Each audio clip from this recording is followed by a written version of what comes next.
Hello everyone, welcome back to Mr. Awesome Club. So in today's videos, we are going to cover the installation of Reddit 10. That means we will see how you can install Reddit 10 step by step, and along with that, we will also explain that option that appeared during the installation process, and we will discuss like minimum hardware requirement and what you need before installation and the partitioning style in detail.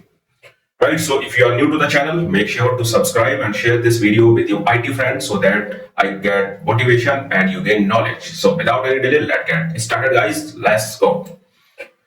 So first of all, before starting the installation, let's understand the minimum hardware requirement for installing Reddit 10. And minimum hardware requirement mean what basic configuration your system should have in order to install the operating system successfully.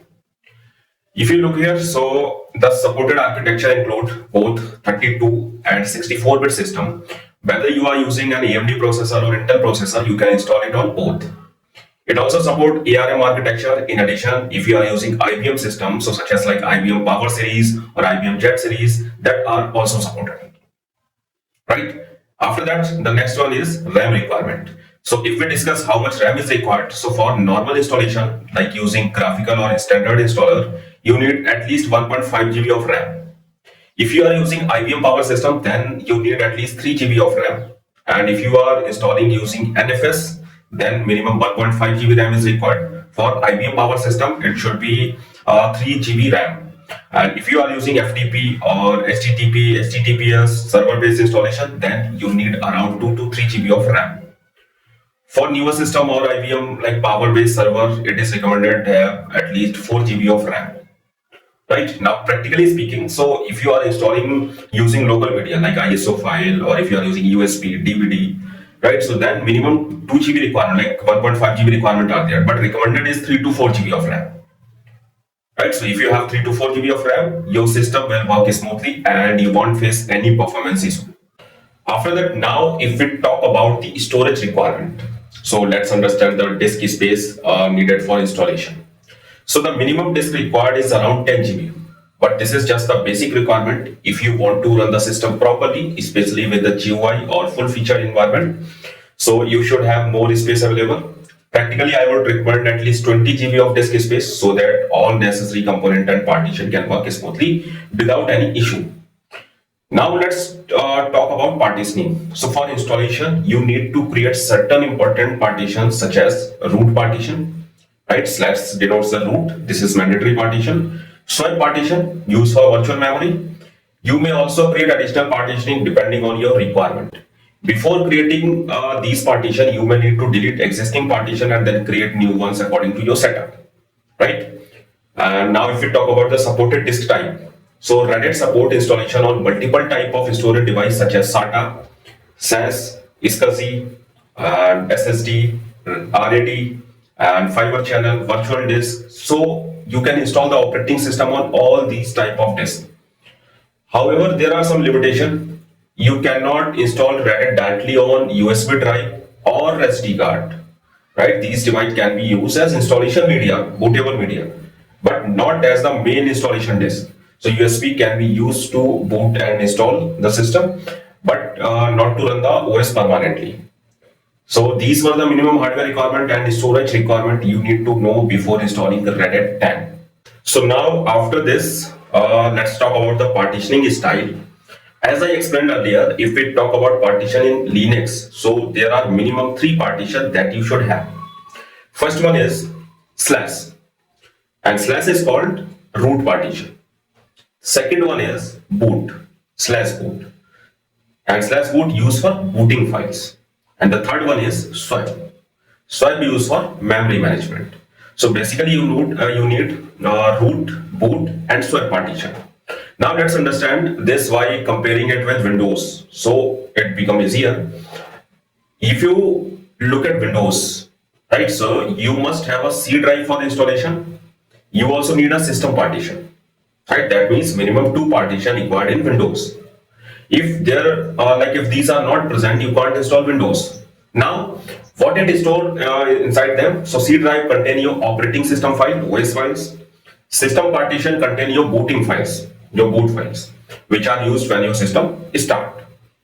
Now let's map this to Linux. So in Linux, root partition stores the same OS file, just like C drive in Windows. And /boot store booting files like system partition in Windows. Swap used for memory management. This is also called like page memory. Now let's talk about the swap. Swap is basically a page memory. You can also call it virtual memory, not the exact technical term, but good for understanding. So what exactly is page memory? So when your system RAM gets full, the system moves some inactive process from RAM to swap area. This fills up RAM for active process. Right? So RAM is a fast memory, but swap backup memory on disk, that we can say. So let's go to the next to understanding swap. So if you see in shown picture, so here we have a comparison between normal system and Linux system. So suppose in normal system we have no swap option. Like if you are using Windows, so there is no swap memory. So like suppose in your first system, in your normal system, there is total 4 GB of RAM, and other side in Linux system also there is 4 GB of RAM space. And on the first system, if you will run that much process or that much apps, right, which required so much RAM, and suppose that 4 GB RAM is not sufficient there. So what will happen there? There your system will hang or freeze, right? In your system or in your operating system, there is two type of process: active process and inactive process. Active process means what? That process on which you are working at the present time. That is called active process. Inactive process means what? You just open the app, but you are not using it at the same time. Like suppose in my system, I open Google Chrome, Microsoft Edge, and Notepad, PowerPoint, and some other application also. Right? So these apps, suppose I just open, but I'm not using this time. I'm using only PowerPoint. So what will happen? PowerPoint is my active process, and all other apps are my inactive process. So normally in your system, if there is no swap option, so your RAM will be full, right? And your system will be freeze.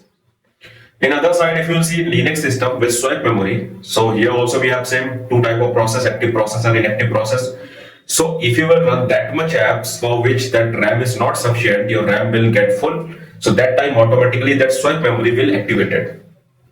And when that swap memory will activate, then all the inactive process will move to swap memory, and your RAM will be free. Right? Only active process will be on RAM, on which you are working. Rest all the process which you just started, you are not working on that, that will be moved to swap memory. And your system will not hang or freeze. That will properly working, that will smoothly working. Right? So that is the advantage here of swap memory. So if you are using swap memory, so no need to worry. Right? If your RAM will be full, then automatically swap memory will activate, and that RAM will be free, and your system will be running smoothly. So that is the advantage here, right? After it, one more thing, like we are going to use the partition, right? We are going to use the partition here. So partition, root/boot and swap. These we will use. So what size of that partition we have to require to install the Red Hat Linux? So for root, right? For root, minimum size you have to require 10 GB. For /boot, 5.2 MB is required. And for swap, double of RAM is recommended size, right? But that is totally depend on your requirement. Like for root, if you are going to use like system on your server level, so that time according to that you need to give the root size. Boot size is fine, 5.2 MB, because these files will not increase. For swap, you need to check your RAM. Like if you have the sufficient RAM, you have 128 GB of RAM or 256 GB of RAM, so that is fine. No need to create the swap, or if you want to create the swap, so just create the 4 GB of swap or 8 GB of swap, that is sufficient. But if you have the size of RAM is like 2 GB or 4 GB you are using, so swap is must. Just create the swap and give the double of RAM size. Right, so that is the concept. Now let's go to the VMware workstation, and there we will install the Red Hat Linux. Let's go. So this is my VMware workstation machine, and here if you see, here we have option create a new virtual machine. There I will click, and when I will click on create a new virtual machine, so here we have this prompt where we have two options, typical and custom. Typically is for beginner. So here only few easy steps you need to follow, and then you can install your operating system. Custom is for advanced user. So advanced user, like there everything you need to decide, like SCSI control type, virtual disk type, and all the options you need to configure. So this time I'm configuring typical is fine for me. So just typical is there, and then click on done. Next. Right. So I will click on next. Then here we have option guest operating system installation. So you need to choose your ISO file. So click on installer disk image file and then browse and select your RHEL 10.1 or RHEL version which you are using. Then click on next here. So when you will click on next, so here it is asking for guest operating system type.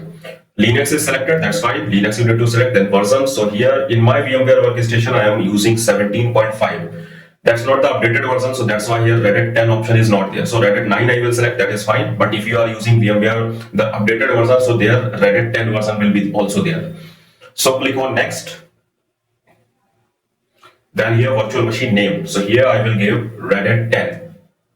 So Red Hat 10 and then click on next. Right, click on next.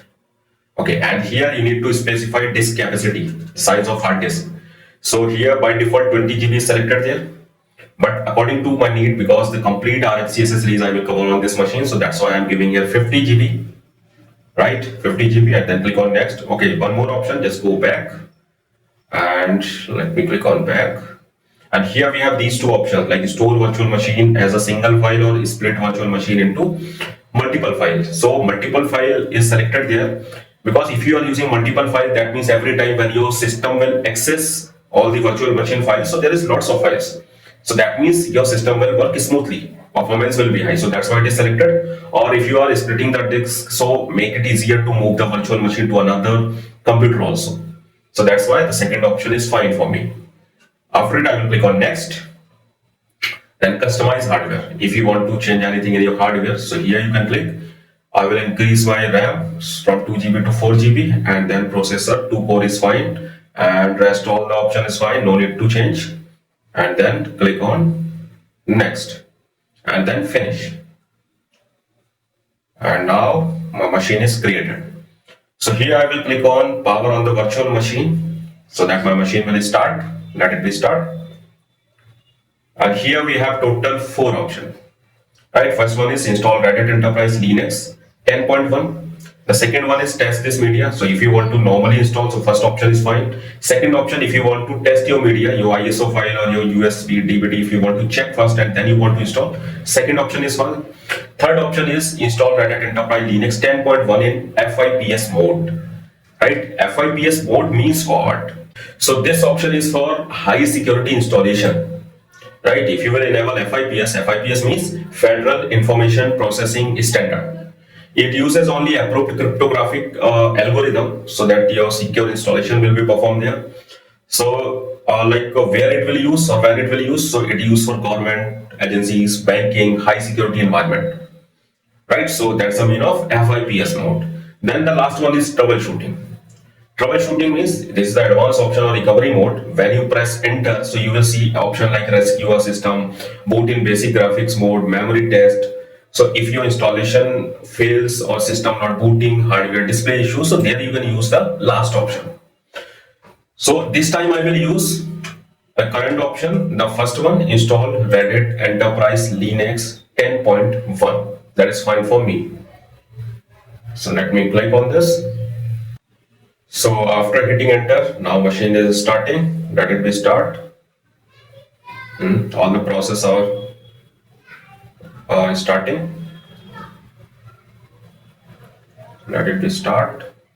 And now here we have option to select the language. So I'm selecting English and English US, and then scroll down and then click on continue.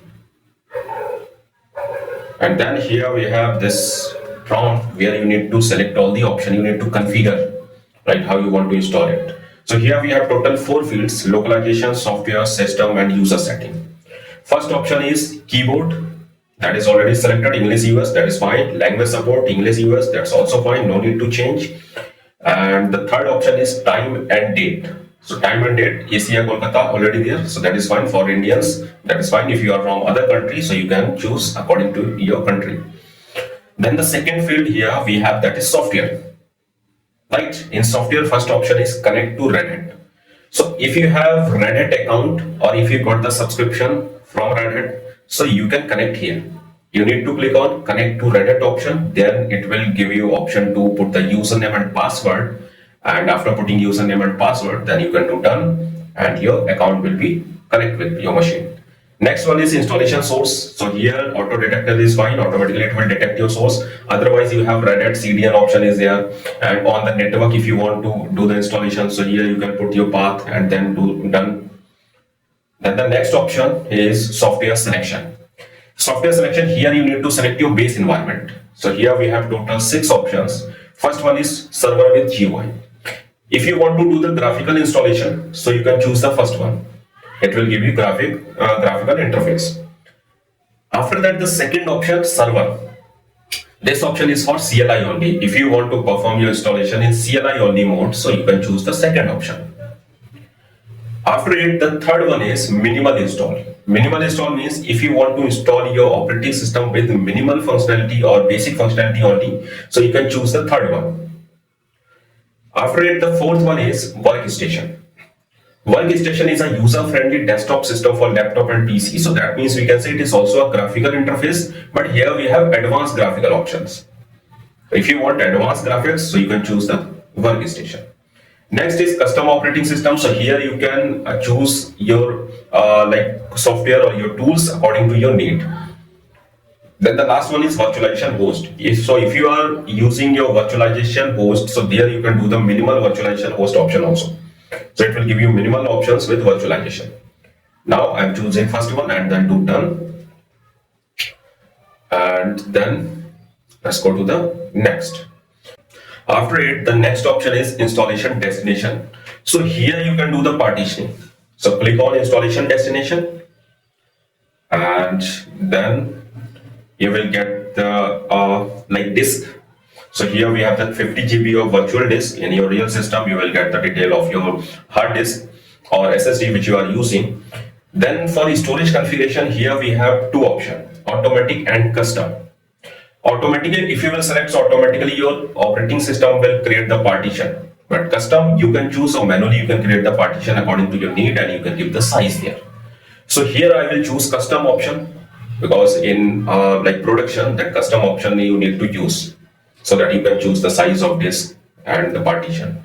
Do done, and then here we have option available space, total space is 50 GB. Then click on plus icon, and here you need to create or you need to choose mount point. So first one I will choose here slash as we discussed, that is root partition. So click on this expand button and then choose the first one slash. Give the size, I am giving here 20 GB. So 20 G and then add mount point. Then click on plus again. Second partition slash boot, I am giving 512 M and then add mount point. Click on add mount point and then click on plus again and then next partition. So here we have boot EFI. So boot EFI is for if you are using UEFI BIOS in your system. So for booting you need to create this partition also with 100 MB of size. So I have just created, then click plus again, and then the next one is home and slash var. Home is for like if you want to create this separate partition for your home directory of users, you can create this one. Slash var is for variable directory. Like in variable directory, there all the like temporary file, log files will create. So if you want to create the separate partition for that, so you can create from here. But this time I will not create, I will create the swap partition. Right, so swap partition as we discussed, this is the swap memory or we can say the page memory. So I have selected swap and I will give here 4 GB of size and then add mount point. Then click on done twice and then accept changes, and here partition is created. After it, next option is kdump. So kdump is a service. If the service is enabled or by any chance if your server will got crashed, so this service will create a log file and in which the reason of that crash will be there. So that's why that kdump is recommended. It should be enabled. Next is network and host name. So from here you can, like, if you want to disconnect the network, if you want to connect the network, if you want to change the host name, so that configuration you can do from here. Next is here user setting. So first user account is root account. Root account is the admin account in Linux, right? So if you new for the Linux, so you should remember this root account is the admin account. By default it is disabled. So if I will click on this root account option, so here it will give me option to enable it. So here we have two options, disable or enable. When I click on enable, it is asking for password. Password is mandatory. So you need to put the password. I just put the password and then confirm it and then do done. Here these two options, disable or enable option. Earlier version like Red Hat 9, Red Hat 8, these options were not there. So that's also the changes here. In Red Hat 10 it is giving you option like this. Then the next, I will create one more user with the name of Awesome. I am just putting the password, confirm the password, and here also we have two options, add administrative privilege to this user account, wheel group membership. So if you are working on Linux, you have the knowledge, so you know the very well that wheel group. So it will give you the admin rights, right? By default it is selected according to your need. You can choose, like you can untick the option or tick the option. And the next option is require a password to use this account. So that is also fine. This time I'm not changing. So this account also will be the admin account. It will have the admin account rights. In earlier version, these options were not like already selected. This time we are already selected. Earlier version you need to select. So that's also the changes here. And then click on done. Right, done twice. And then begin installation. So installation will be start. So installation have started. Here I will use the fast forward so that it will take less time. I'm just doing fast forwarding. Let it be installed. It's installed. Then we have option reboot system. So you need to click on reboot system. And then here is that system is starting. After starting or after loading the system, here we have this prompt to log in the user. Your normal user is already there, that Awesome, which we have created, but the admin user, that root account, if you want to log in into a root account, so you need to click on not listed option. Here manually you need to type root and then press enter, put the password, and then next. So now root account is logged in. So this is the graphical interface of Red Hat 10, guys, right? For us, this is the first look of Red Hat 10. So here if you will see, so there is lots of changes. Like if I will click on this application icon and if I will open terminal. So in earlier version Red Hat 9, 8, if you ever used, so their terminal was the different color icon or the different tablet, different font size. So here everything is changed. Right, everything is changed here, and according to it, you can also configure new tab option also is there, but the different options are there. Then updates also, if you see like notification updates or network updates, so here also the option or the interface is changed here. You can see power options are there, that is fine.